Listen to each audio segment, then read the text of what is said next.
Hello students, स्वागत है आप लोगों का यूट्यूब के इस चैनल में जिसका नाम है संजय सर क्लास। और मैं आप लोगों के लिए आज लेकर आया हूं प्रकाशिकी का एक नया वीडियो जिसमें हम लोगों को पढ़ना है समतल पृष्ठ पे अपवर्तन का दूसरा भाग।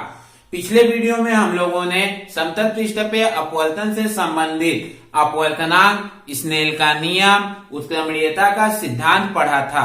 आज हम लोग पढ़ने जा रहे हैं पार्श्विक विस्थापन और आभासी एवं वास्तविक गहराई में संबंध। तो पहले चालू करते हैं हम क्या, पार्श्विक विस्थापन। पार्श्विक विस्थापन होता क्या है, इसको समझने के लिए हम लोग पहले आते हैं इस रेखा चित्र पर।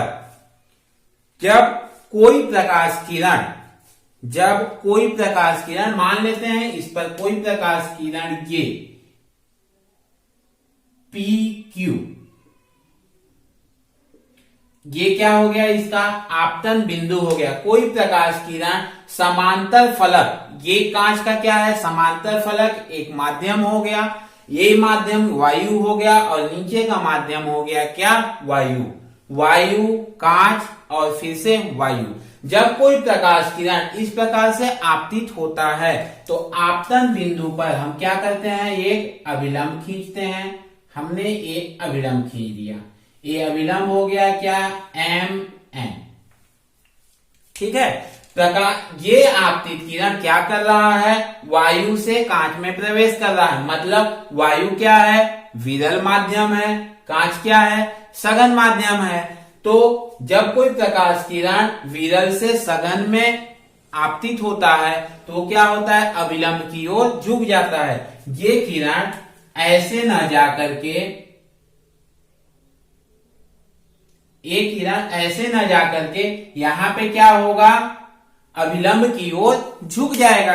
अभिलंब की ओर जब झुकेगा तो ये किरण कैसे चलेगा, ये किरण अभिलंब की ओर झुकेगा तो ऐसे मुड़ जाएगा, ऐसे क्या होगा, अपवर्तित हो जाएगा। आपतन कोण और अभिलंब के बीच में बनने वाला कोण क्या हो जाएगा, ये हो जाएगा आपतन कोण I। आपतित किरण और अभिलंब के बीच का ये कोण क्या हो जाएगा, I। अभिलंब और अपवर्तित किरण के बीच का ये कोण क्या हो जाएगा, R। ये हो गया पहले फलक पर आपतन और अपवर्तन की क्रिया। अब जब यह अपवर्तित किरण, कौन सी किरण, Q, और इसका नाम दे देते हैं R। यह अपवर्तित किरण जब दूसरे फलक पर आती है तो ये दूसरे फलक के लिए क्या हो गया, आपतित किरण। इस पर हम अभिलंब खींचते हैं एक, ये अभिलंब हो गया क्या, M डैश और N डैश। ठीक है, अब ये आपतित किरण, इसका कोण क्या हो जाएगा, ए कोण R है तो ये वाला कोण भी क्या हो जाएगा, R ही होगा। क्यों होगा, ये अभिलंब और ये अभिलंब दोनों क्या हैं, समांतर हैं, और समांतर किरण को ये रेखा मिला रही है तो ये क्या होंगे, एकांतर अंतःखंड के कोण होंगे, तो ये दोनों के कोण क्या होंगे, बराबर होंगे। मतलब ये वाला कोण क्या हो जाएगा, R हो जाएगा।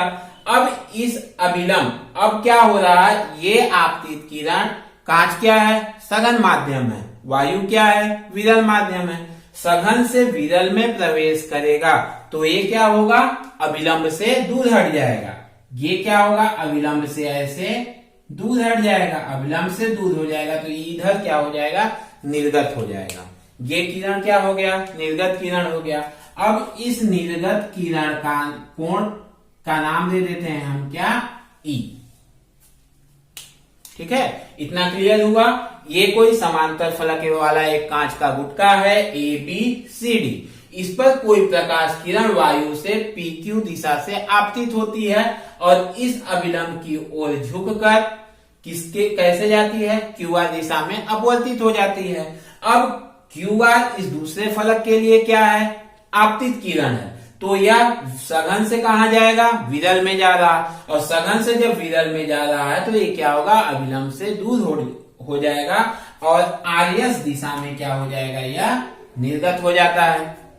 ठीक है स्टूडेंट, अब क्या है कि जब समांतर फलक वाले किसी माध्यम पर जब कोई आपतित किरण, जब भी कोई किरण आपतित होती है तो आपतित किरण और ये निर्गत किरण दोनों क्या होते हैं, हमेशा समांतर होते हैं। और इस आपतित और इस निर्गत किरण के बीच की लंबवत दूरी, ये दोनों के बीच की लंबवत दूरी ये हो गई, इसका नाम दे देते हैं L, जो इससे आके टकरा रहा है।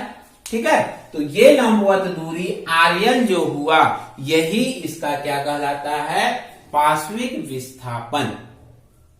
एक बार फिर से, जब कोई किरण समांतर फलक वाले माध्यम पर आपतित होती है तो आपतित किरण और निर्गत किरण क्या होते हैं, सदैव समांतर होते हैं। लेकिन इनका ये समांतर तो होते हैं, इनकी दिशा समान तो होती है, लेकिन ये एक लाइन पे नहीं चलते हैं। क्यों? आपतित किरण इधर चल रही है ये, और आपतित किरण ये चल रही है ऐसे, और ये किरण जो इधर अपवर्तित हुई फिर निर्गत होती है, ये ऐसे चल रही है आर्यस दिशा में।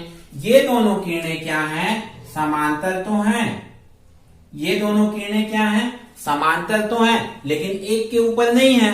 ठीक है, और इनके बीच की ये दूरी ही कहलाती है क्या, पार्श्विक विस्थापन। क्लियर हुआ? लिख लेते हैं परिभाषा को, पार्श्विक विस्थापन कहते हैं। ठीक है, क्या, जब कोई प्रकाश किरण समांतर फलक, ये समांतर फलक हो गया, वाले माध्यम पर आपतित होती है तो आपतित किरण और निर्गत किरण सदैव क्या होते हैं, समांतर होते हैं। तो इस आपतित किरण और समांतर किरण के बीच की इस लंबवत दूरी को हम क्या बोलते हैं, पार्श्विक विस्थापन कहते हैं। ठीक है इतना। अब आगे बढ़ते हैं। इस बिंदु Q पर, देखिए बिंदु Q पर स्नेल के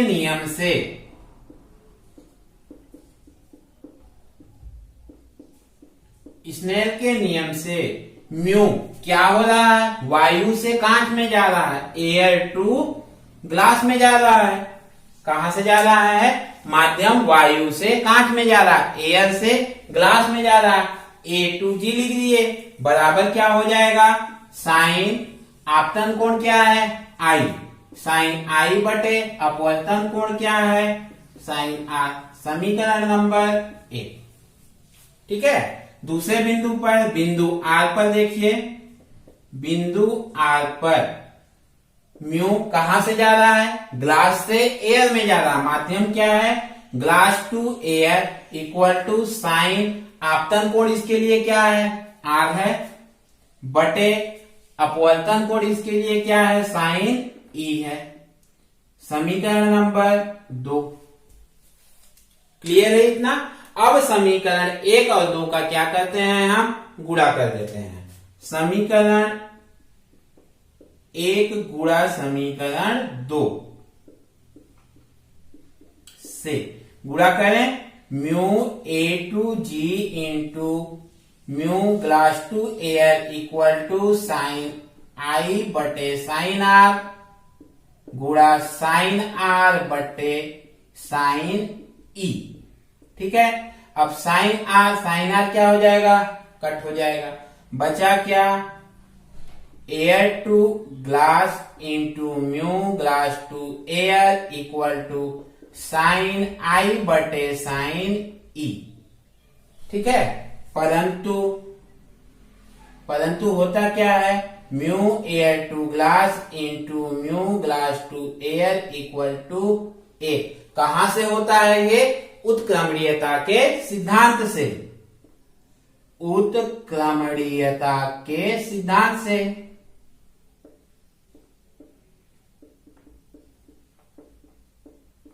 उत्क्रमणीयता के सिद्धांत से इतना होता है, तो हम यहां पर किसका मान रख दें, इस मान को पुटअप कर दें।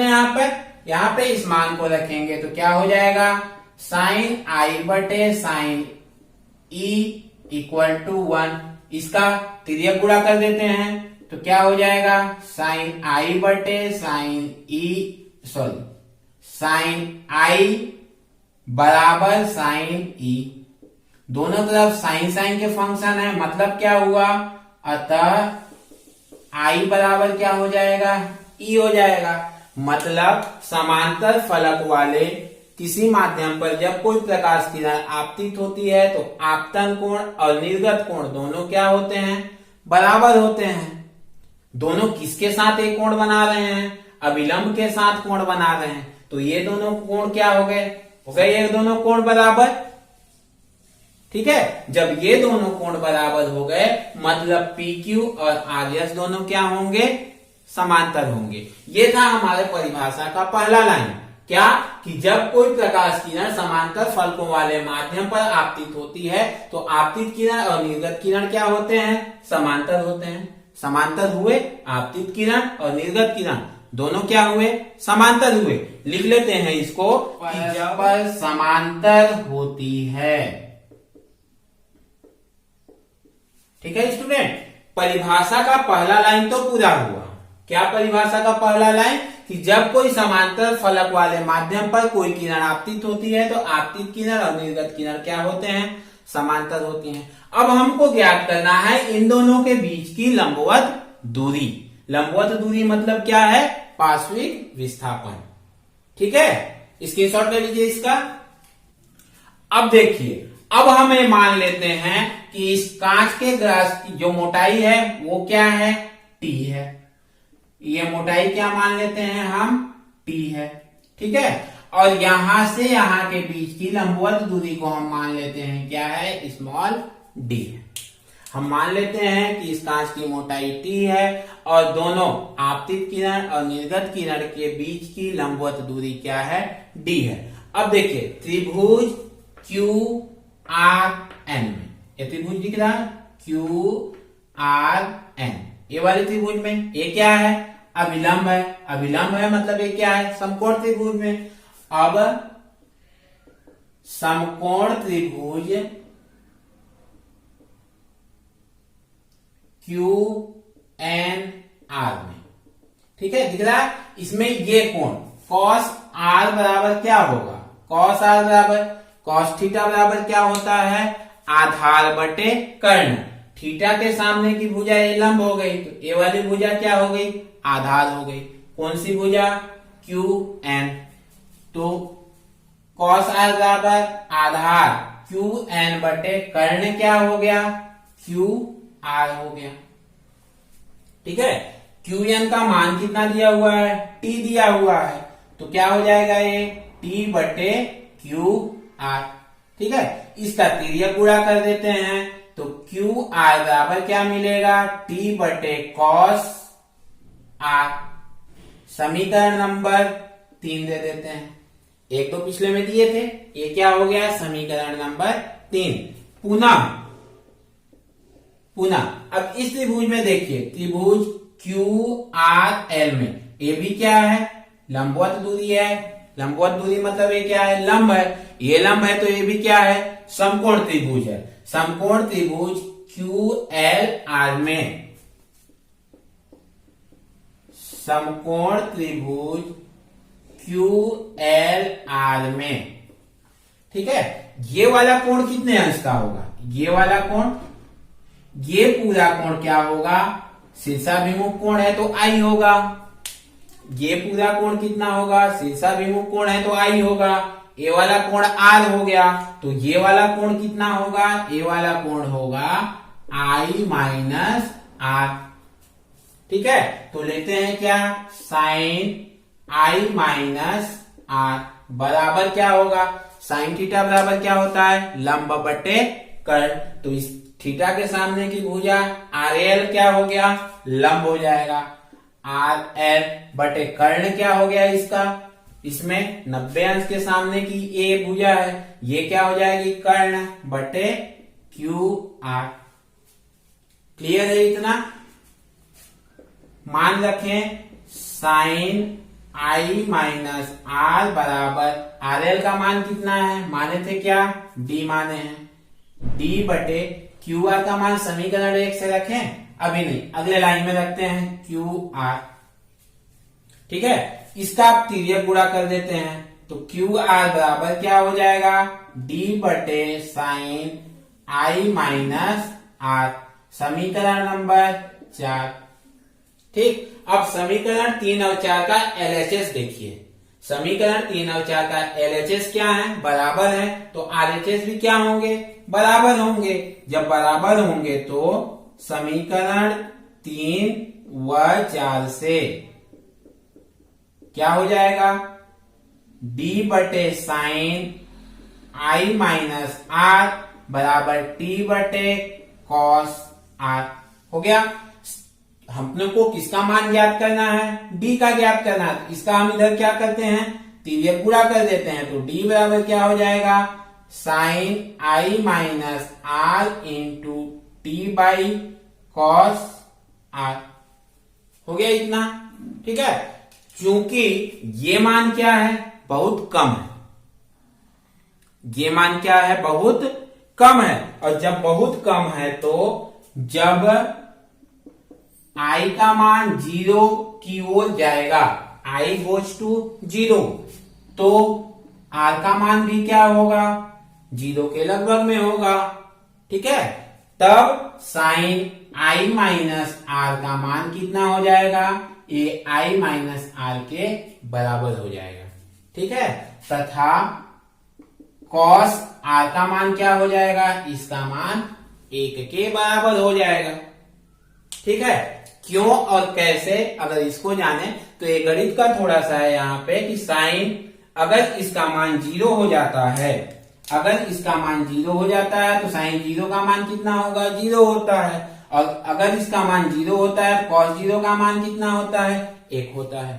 ठीक है, उस अनुसार हम इस मान को रख देते हैं, तो क्या हो जाएगा? तो D equal to I minus R into T बटे 1, तो 1 तो लिखते नहीं है। क्लियर है इतना? अब इसमें हम क्या करते हैं? I को कॉमन निकाल देते हैं, तो D इक्वल टू क्या हो जाएगा? I into T 1 minus R by I। ठीक ना? अब R बटे I का मान क्या होता है? चूंकि अपवर्तनांक म्यू इक्वल टू क्या होता है? I बटे R होता है। सामान्यतः जब हम यहाँ पे air to glass, glass to air ऐसा नहीं लिखते हैं तो क्या होता है? उसका मतलब पहला माध्यम और दूसरा माध्यम। पहले माध्यम में I है, दूसरे माध्यम में R है। ठीक है, ये हो गया। तो इसका मान कितना हो जाएगा? D equal to I T 1 minus 1 by कितना हो जाएगा? म्यू। ये होता है पार्श्विक विस्थापन का सूत्र। और यहां से क्या निष्कर्ष निकलता है? पार्श्विक विस्थापन किस पे निर्भर करता है? पहला चीज निर्भर करता है I पर, मतलब आपतन कोण पर निर्भर करता है। दूसरा चीज किस पे निर्भर कर रहा है? टी मतलब क्या है? ये माध्यम की मोटाई, ग्लास की मोटाई है। तीसरा चीज म्यू पर, म्यू क्या है? माध्यम का अपवर्तनांक। ये होता है स्टूडेंट पार्श्विक विस्थापन का सूत्र। समझ में आ गया? क्लियर है? स्क्रीनशॉट ले लीजिए आप। अब आते हैं हम लोग वास्तविक गहराई और आभासी गहराई। वास्तविक गहराई और आभासी गहराई होता क्या है? आपने कभी ये महसूस किया है कि जब हम गिलास में पानी भरा होता है, हम उसके तली को देखते हैं तो वो हमें ऊपर दिखाई देता है, ऊपर महसूस होता है। आपने कभी ये महसूस किया है कि पानी में जब मछली तैरती रहती है, जब हम उसको बाहर से देखते हैं तो मछली हमें ऊपर महसूस होता है। ऐसा क्यों होता है? मछली कहां पर है?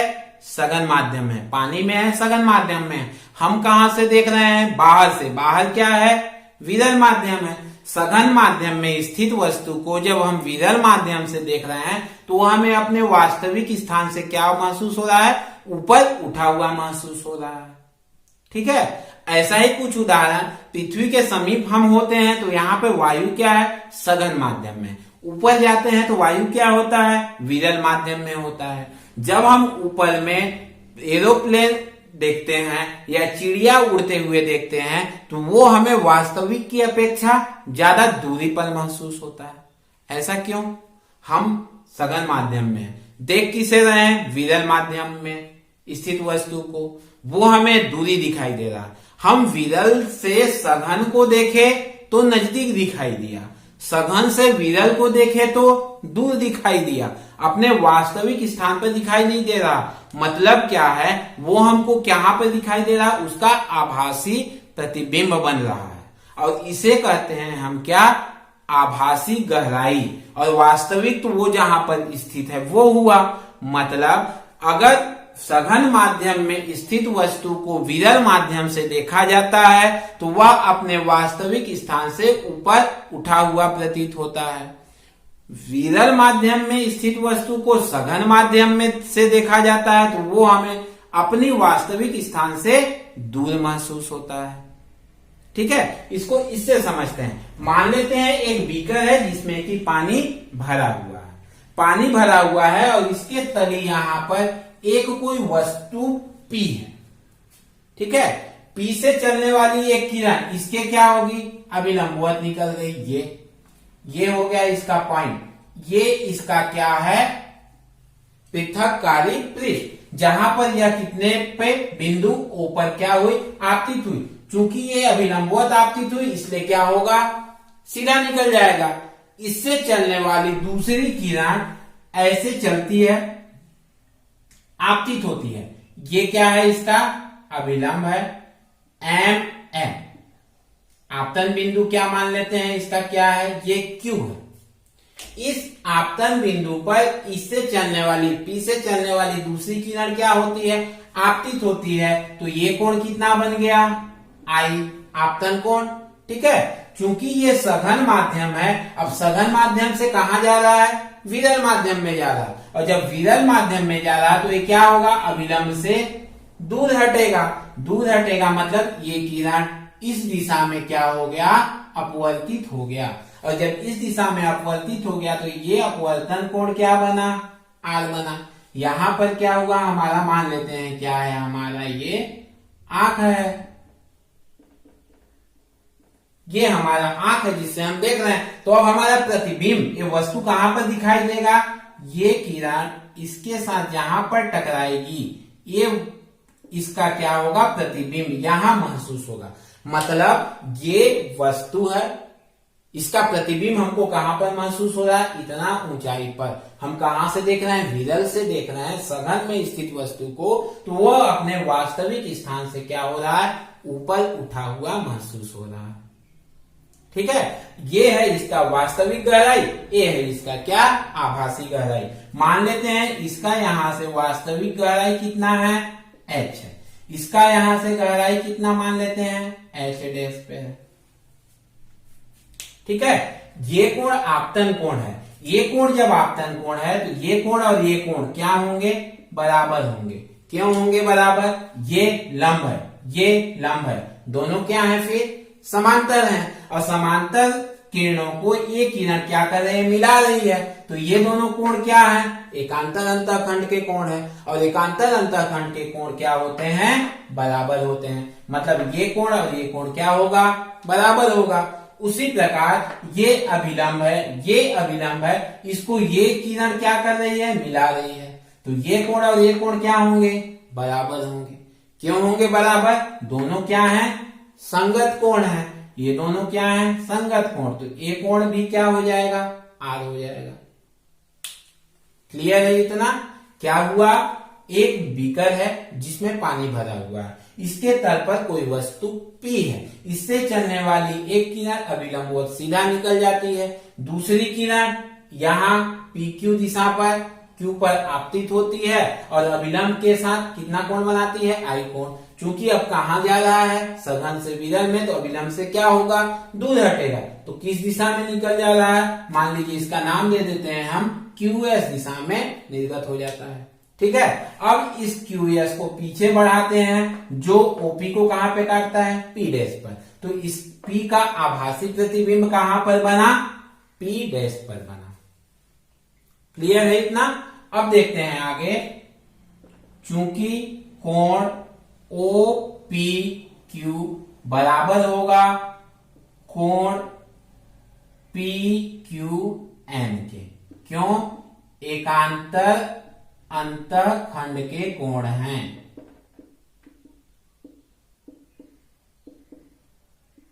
ठीक है, और ये कितने के बराबर है, आई के बराबर है। दूसरा चीज कोण ओ पी डैश क्यू बराबर होगा कोण एम क्यू एस के। कितना के बराबर होगा? आर के। क्यों होगा? ये क्या है? संगत कोण है। क्लियर है? क्यों? ये अभिलंब है, ये अभिलंब है, दोनों अभिलंब है तो दोनों क्या होंगे? समांतर होंगे। इसको ये रेखा मिला रहा है तो ये क्या हुए? एकांतर अंतरखंड के कोण हुए, इसलिए बराबर होंगे। ये क्या हुए? दोनों संगत कोण है, इसलिए बराबर होंगे। क्लियर है इतना?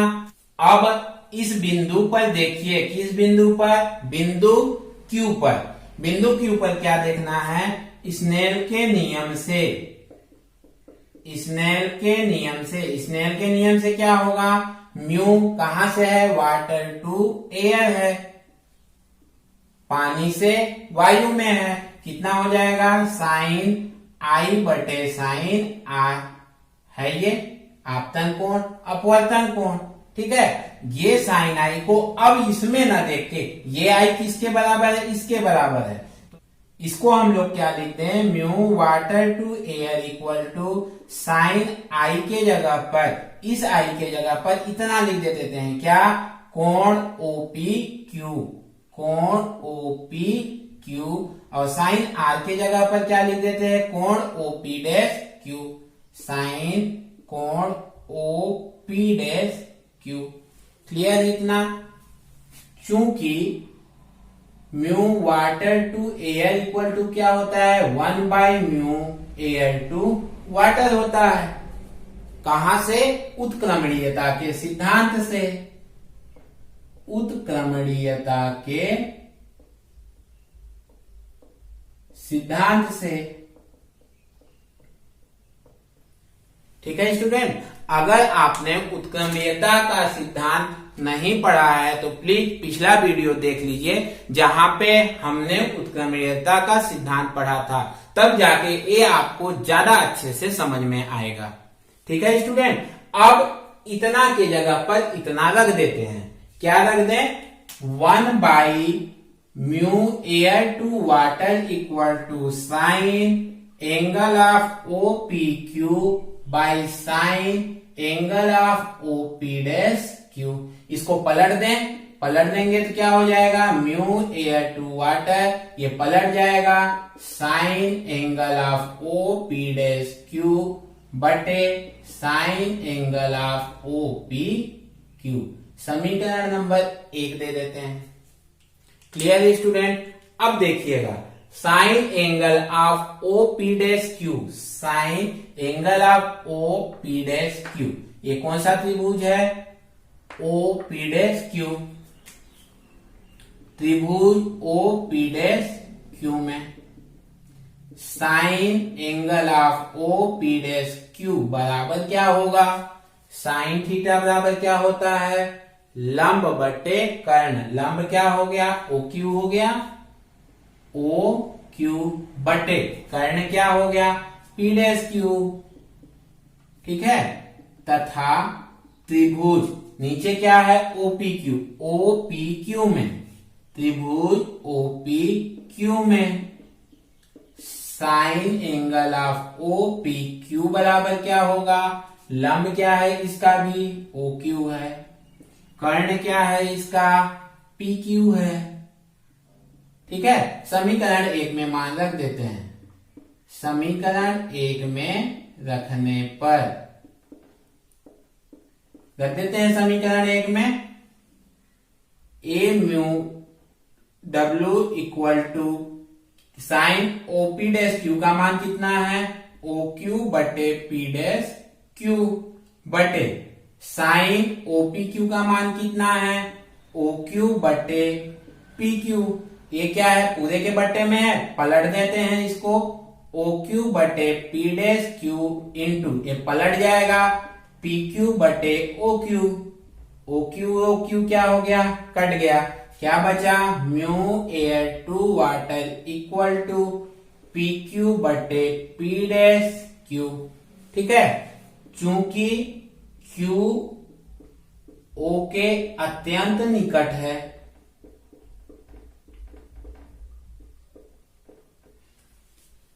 O Q A, Q O के क्या है, अत्यंत निकट है, अत्यंत निकट है। चित्र में भले हमको दिखाई दे रहा है कि ये थोड़ा दूर है, अदरवाइज वास्तविक में क्या होता है, इसके अत्यंत निकट होता है। और जब अत्यंत निकट होता है तो PQ को PO के समकक्ष माना जा सकता है, माना जा सकता है। ठीक है, PQ को PQ तो PQ को PO के समकक्ष माना जा सकता है, या फिर हम ये कहें कि Q को O के समकक्ष माना जा सकता है। तब क्या हो जाएगा, mu air to water equal to PO बटे P डैश O। PO का मान कितना है, PO का मान है H, कितना मान है H, ठीक है। और P डैश O का मान कितना है H डैश। क्लियर है इतना, तो कितना मान हो गया इसका, mu air to water equal to H क्या है, वास्तविक गहराई बटे H डैश क्या है, आभासी गहराई। ठीक है स्टूडेंट, ये हो गया वास्तविक गहराई और आभासी गहराई में संबंध और इसका मूल सिद्धांत। ठीक है स्टूडेंट, क्या आया, अपवर्तनांक इक्वल टू वास्तविक गहराई बटे आभासी गहराई। अब हम इसमें H और H डैश का मान रख सकते हैं और अपवर्तनांक का मान ज्ञात कर सकते हैं, या फिर अपवर्तनांक का मान दिया हो, इन दोनों में से किसी एक का मान दिया हो तो बाकी हम तीसरे का मान ज्ञात कर सकते हैं। ठीक है स्टूडेंट, आई होप आपको ये वीडियो पसंद आया होगा, आपको अच्छे से समझ में आया होगा। यदि आपको ये वीडियो पसंद आया है तो अपने दोस्तों में शेयर कीजिए और सब्सक्राइब कीजिए। ठीक है स्टूडेंट।